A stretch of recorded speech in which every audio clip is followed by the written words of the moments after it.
It says I'm live.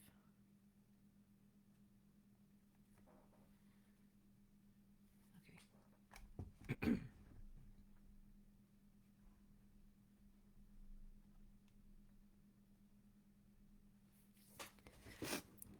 Alrighty, it is live. I am live. They say I am live.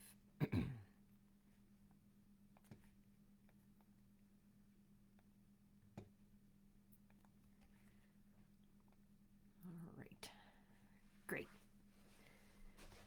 Alright, guys, happy Tuesday. It's time for my mini live. So, if you're like me, you got your caffeine ready. And let's get started because first I have a very real question for you. How many sticker charts or some type of reward systems or things like that do you have at home or that you have tried? Now, I personally am the queen of charts. I I would spend hours making routine charts. I would have these poster boards and I'd make little like cardboard cutouts that had Velcro on the back so you could move them around. I had laminated pages with clipboards and dry erase markers. I would design magnets and I would use them to be from like to do to done. I tried everything. I bought every new little thing that I saw, some kind of a chore chart, or I would go on Pinterest and I would download all these PDFs that people had for all these different systems because I wanted so desperately to find something that worked, to find that one thing that would just change everything. And maybe you guys feel the same way, have tried the same thing. You're grasping for something to work, to make sense, to stop the chaos that's going on all around you all the time. And I'm sure you can guess that even with all of these things, nothing really changed. Or maybe it changed for like maybe a little while, but then we would fall back to our old ways after like a week or two. I would forget that we even had a chart. I would forget that I gave my kids consequences, all that kind of stuff. So, yeah, it was I had a mission, and I spent so much time on these things. Um, and I don't know why I was really shocked that these big elaborate things were not going to work, no matter how much I tried. One of the biggest reasons that nothing you try actually ever sticks is not because you're a bad parent. It's not because your kid is purposely doing all of this stuff, is a master manipulator, although they do manipulate very well um, for certain things. But we're not failing. It's because we're using the wrong tools. We're only as good as the information we know and we have and are able to put into play. So think of it like you are running this traditional parenting software on your unique operating system, your child. Be right back trying to get your dad's coffee and lunch, get ready for work. All right, go grab your coffee. And I'm on my like second cup and I still need more. As I was saying, though, we are using this knowledge, this software that has been given to us, that society has created, that we've learned from our parents, that we learned from traditional books and things. And we are using it on a system that has a completely different operating system. Like we have all this information on running a Mac and or Windows and our kids a Mac, right? Completely operating different operating systems. So traditional methods, they like the consequences, the timeouts, taking things away. I won't say that they're built for neurotypical brains. They are built for children with neurotypical brains who um, learn very quickly, can easily translate an intention into an action, um, learn rather quickly from their mistakes. Our kids just don't do that. Their brain is completely different. It's like if you're driving a standard, like your car, it has an automatic system, right? So it automatically shifts to the next gear to move forward, keep moving forward, going faster.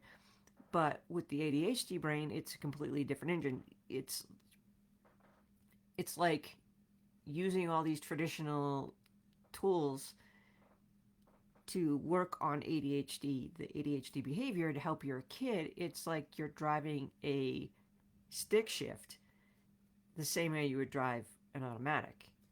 You're expecting it to just shift gears without having to do anything, without having to shift the gears yourself, which leads to, horrible grinding noises, stalling out at intersections, and, just lots of smoke.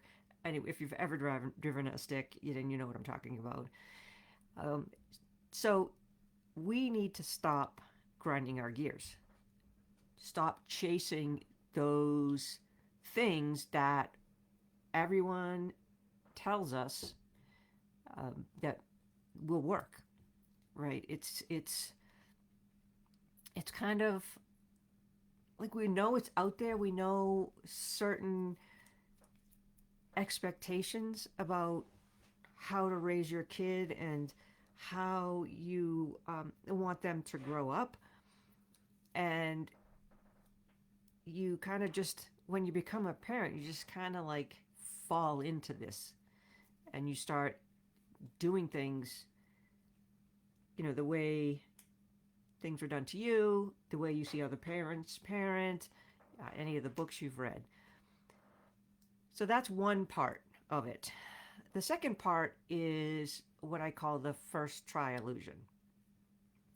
We see this really cool strategy online, and so we decide, hey, this is what we're going to do from now on, just like with the charts and everything. So you try it, and maybe it works for a little bit, or it blows up completely, and you're like, okay, well, that didn't work. Let's move on.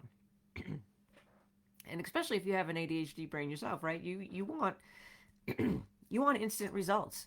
You're impulsive. You have little patience. You want instant gratification, and it doesn't happen with parenting.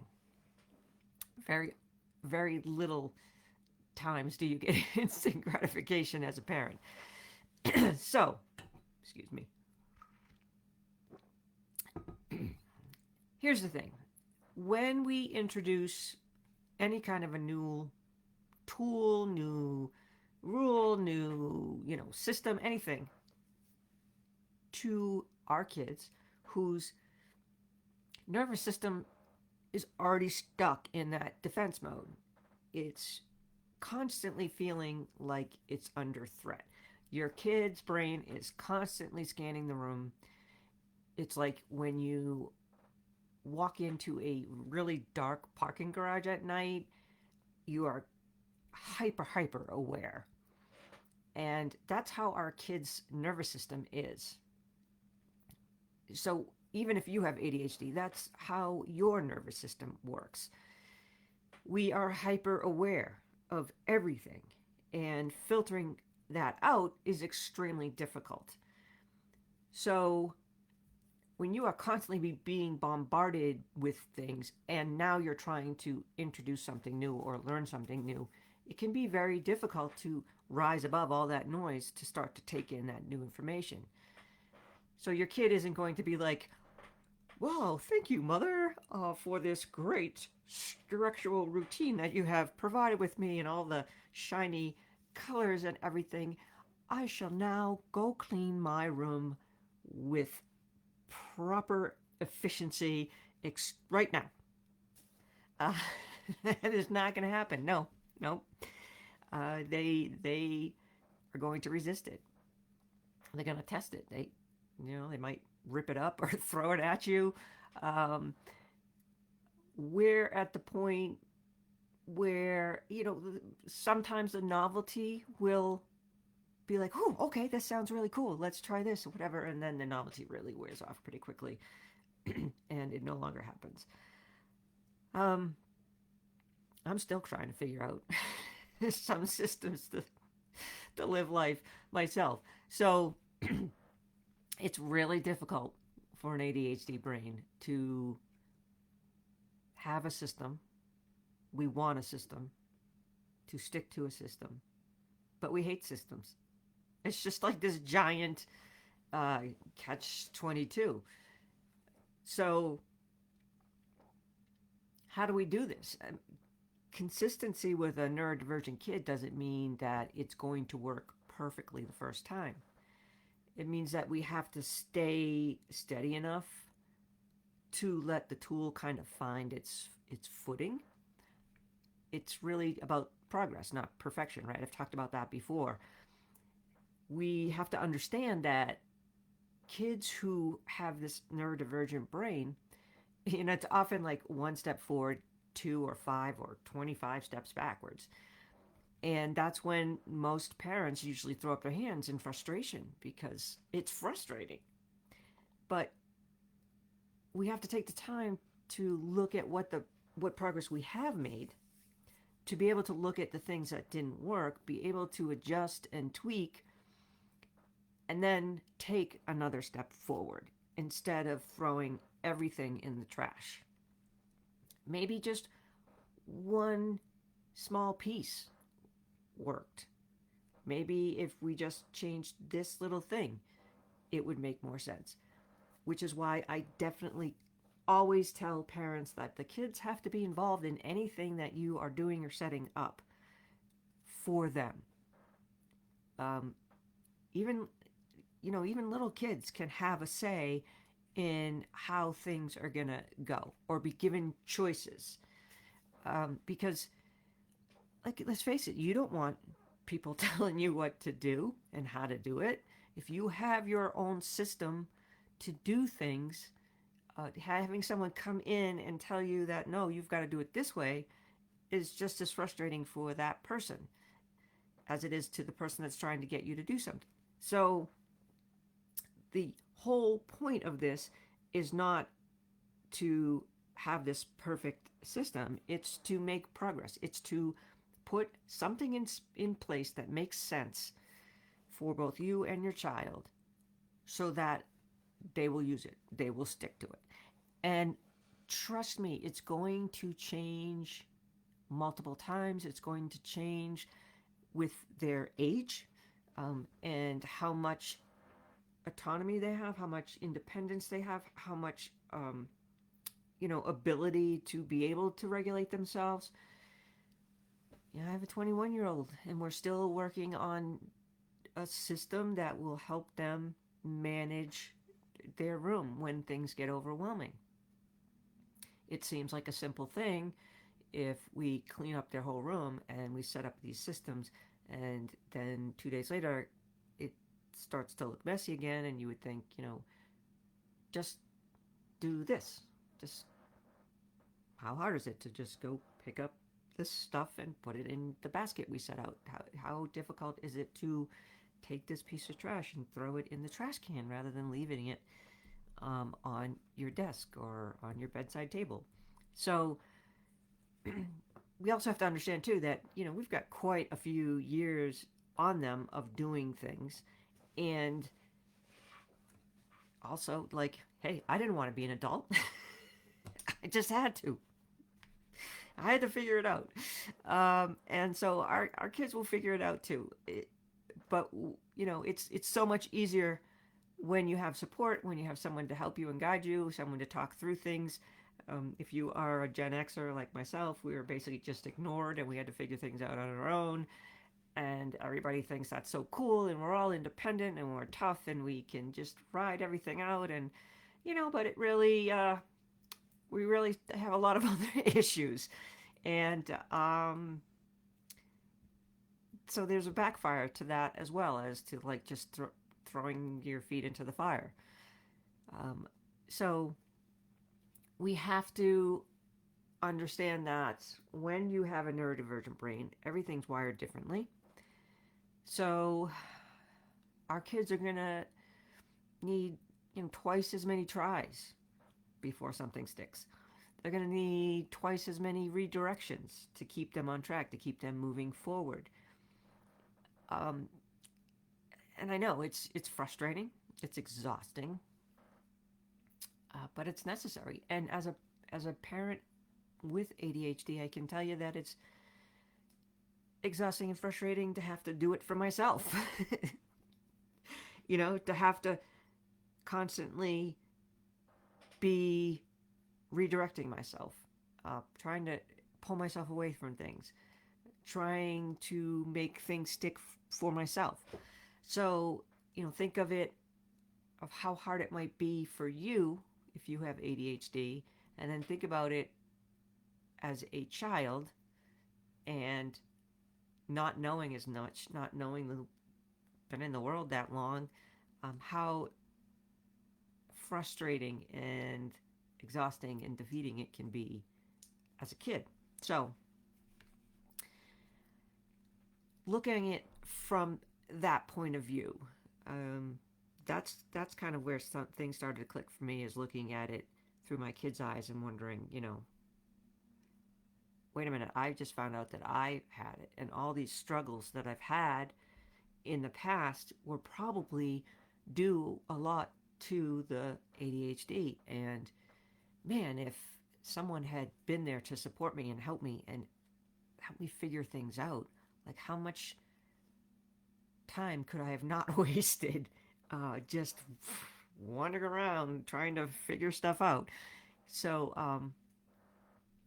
that's a big thing, because trust me, when you finally see the progress, when you see that click for them, when it clicks, it's a huge win for you. Like it's so amazing to see, but it's such a huge win for them, and it's just another building block on that self confidence, self worth, self reliance.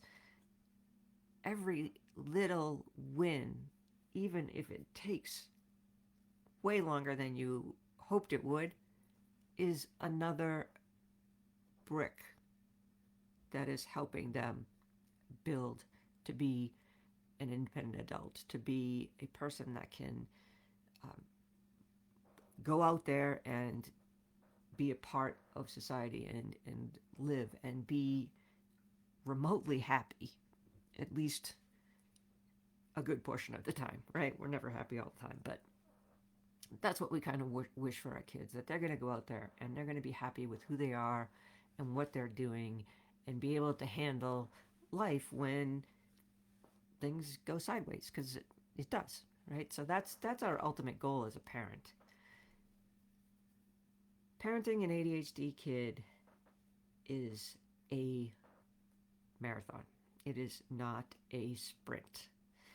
It takes, just like, training for a marathon, it takes intense training, it takes persistence, it takes patience to be able to run that race and get to the finish line. Now, as a parent, I really don't think there's much of a finish line. Like, even when your kids are grown and off and doing their own things, you're still a parent. You're still going to have concerns and be worried about them and want to support them.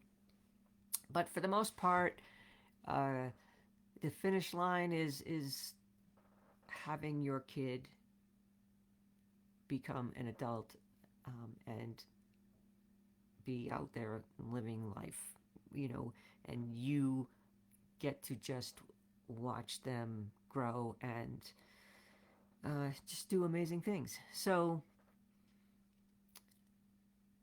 if you keep in mind, sprinting won't get you where you want to go. So, those first try illusions, those, hey, we tried this and it failed. I've come back to things that we've tried way, way earlier. and reintroduce them to my kids. And or they'll be like, hey, remember when we used to do that? Maybe we should try that again. So so that's the main thing I want people to take away from this today, is that um, you're not you're not failing. It's just a whole different operating system, and it takes time to learn it. If you had to switch from Windows to Mac, it's going to take you a while to find where all the things you know on a Windows operating system, where's the equivalent on a Mac, right? So um, I just want parents to understand that you're not failing. You, it seems like it. It seems like you're failing. It seems like you're a bad parent. You feel like you're being judged all the time, and um, yeah, we probably are. But at this point in my life, I don't care. Right. At this point, it's all about how do I help my kids and support my kids. And being a parent of an ADHD child, having it myself, has made me way more empathetic to other parents, whether they have an ADHD kid or not. But seeing another parent struggling and seeing that frustration and knowing that it's a part of parenting and not judging. Um, a little side off story. I remember we were I was sitting with a bunch of moms at a playground. Kids were playing. There was a, you know, select group of dads sitting there watching. And this little kid, well, I shouldn't say little, he's probably like 6 or so, fell and started crying. And so everybody was like, oh, where's the mom or whatever. And so the mom came running across to get to the kid. And she had been in the car. Now, I could have been like all those dads who are like, oh, you should pay attention to your child and you should do, sitting in the car, like blah, blah, blah, blah, blah. But I didn't. I said to the dads, hey, why don't we just stop mom shaming? You don't know what's going on with her. You don't know why she had to be in the car, why she did that. Hey, maybe she could just be a mom that's not paying attention to her kid, right? Or maybe there's a reason for her to be doing that. And rather than shaming and judging this person, how about we just help, right? Where's the village these days? Let's just do that. So it's really hard to not feel judged and not have people looking at you and you thinking, oh my God, they think I am horrible, I am so embarrassed, whatever. It's really, really hard. But I hope that, at least in this group, which is why I created it, it's for parents who have these frustrating times and feel judged and need a place to go and to vent, and to ask questions and to share wins and have people who understand what that's like and what that feels like. And so that is the main reason I have this group, the main reason I do what I do. It's because I felt very, very alone for most of my kids' lives and felt like a lot of people didn't understand. And it was really helpful to find people that did, and to find people that would support me. So that's totally off the topic, but I wanted to put that out there. So I guess I just want to say that if you're sitting here, if you're watching this or you're watching the replay and you're feeling exhausted, you feel like you've tried everything, you feel like nothing's sticking, I want you to just take a deep breath for one.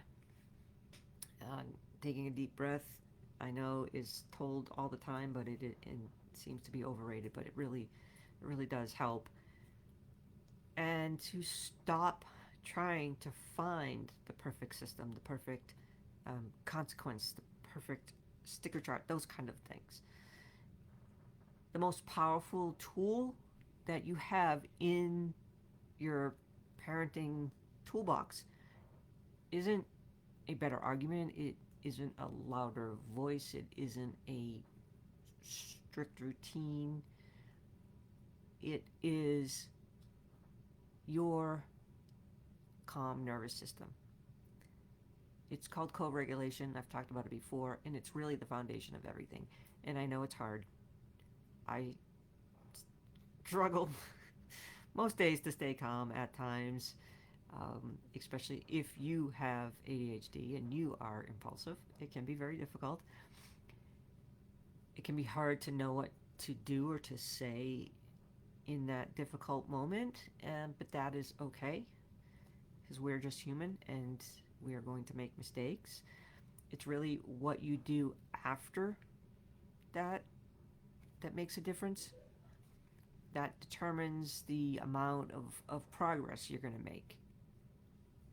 So that's basically what I have for today. We need to stop using tools that are built for a different car or different operating system. So if you that's what the group's for. If you have questions, please feel free to put them in the group. You can DM me if you want. I don't have a problem answering DMs. Another way to actually start to understand the unique brain wiring of an ADHD person and to get tools that actually stick without having, screaming matches and that kind of thing. I do have a webinar, a free webinar that you can check out if you haven't already. It's how to stop the daily battles and finally connect with your kid. And it goes over the 3 shifts I made to help me parent my child better and to bridge the gap between knowing what to do with all that information that you take in from here, from books, from videos. Take all of that knowledge and actually doing it, putting it all together in a way that works. That's what the webinar is about. I put the link in the comments after, so if you want to grab a spot, you can. It's only 25 minutes long. There is also a free gift for registering. I have a quiet time activity guide that I made up. It has activities to keep kids busy. If you want to do it, keep them busy while you're watching the master class, or just any time since it's going to be summer now. There's stuff for toddlers and all the way up to tweens, and then there's activities that pretty much any age group might like. So if that's an interest to you, then you can go use the link below, sign up. But just give yourself some grace today. Give yourself grace every day. Life's hard. Raising an ADHD kid is hard. Having ADHD is hard. So don't feel like you're doing something wrong because it's hard. It's the nature of the beast. So hopefully I'll see you inside the webinar, but either way, I hope you guys have an amazing day, amazing rest of your week. Again, if you have any questions, please drop them in the group, DM me, or if you want to share any wins that you have. I love seeing those. I love hearing about things that are going well in your life, so you can drop those in the group. So that's all I have for today, and as always, keep moving forward. So have a great day. I will see you next week.